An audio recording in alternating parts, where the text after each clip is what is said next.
তাও তুই একটু খোঁজ খবর নিয়ে দেখবি, দেখবি কেসটা কি বটে। ঠিক আছে, কিছুই খোঁজ খবর নয়, তুই যেটা বলছিস সেটা পুরো তুই অনেক কিছু উদাহরণ দিলি, কিন্তু ওই উদাহরণের সঙ্গে এই উদাহরণ লয়। না রে, আমার নতুন যখন দিছো না প্রথমে চকচিকা সিলিন্ডার কি দিয়েছিল আমিও তখন ধরুন লাল পাড়া, লিখলাম, তোরা বুঝেছিস? শোন, আমি ডবল সিলিন্ডার নিয়েছি, তখন আমার নতুন ছিল, তো আমি নতুন গুলি পাবো, যে পরের বারে একদম একটি পুরনো সিলিন্ডার দিয়ে দিল।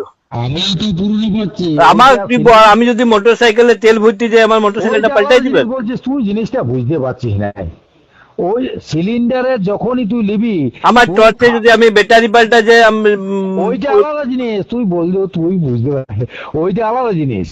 আমার পেনের যদি রিফিল শেষ হয়ে যায়, আমার পেনটা পাল্টাই দিবে? ওইটা আলাদা জিনিস, আর সিলিন্ডারটা আলাদা জিনিস। তোর খালি সিলিন্ডারটা কোথায় ভর্তি করবি বল? যেখানে ভর্তি হোক না, ভর্তিটা তো ওই ডিলারে, তো যেখান থেকে আনিস সেখানে। তাহলে তুই তো এমন বলছিস মনে কর আমার বউকে হাসপাতালে ভর্তি করে দিলাম, বুঝেছিস? তুই আলতো শোন, এবার বলবি যে হাসপাতালে তো গাদা মেয়ে ছেলে আছে, তুই একটা লি চলি যা। আমার আজে বাজে বকতে আরম্ভ করেছিস। না, কথার মানে তো এরকম হাসপাতালে কি তোর একটি বউ ভর্তি হয়েছে, গাদা বউ ভর্তি হয়েছে, তুই হাসপাতাল থেকে একটা পেলেই হচ্ছে তো বউ। এখনো উপভোগ করতে পারছিস না যে জিনিসটা কি? আমি তো লি চলে আলি, টর্চ লি চলে আলি, বউকে লি চলে আলি।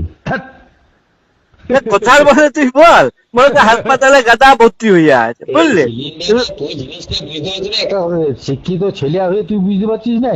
না, এই জিনিসটা আমি এখনো বুঝি। আমি বলে দিচ্ছি, তোর খালি সিলিন্ডারটা যখন খালি হবে, তুই তো ডিলার কাছে যাস, তোকে একটা ভর্তি দিল, তুই সিলিন্ডারটা তাহলে সঙ্গে সঙ্গে তো ওইখানে লোড হয় না। এবারে মনে কর তুই যে ছোট গ্যাসে যে 5 কেজি গ্যাস, তুই যদি মণিকাঞ্চন হয়ে যে ভর্তি যাস, তাহলে তোর ওই গ্যাসটি তখন পাবি। কিন্তু বড় গ্যাস, ওই গ্যাস তো কোথায় ভরা হয়? কানপুর ওই দিক থেকে আসে। তো হোক কেন, যার যেখানে যা ভরা হোক, সে যার যেটা তাকে দিয়ে দিবে ঘুরে।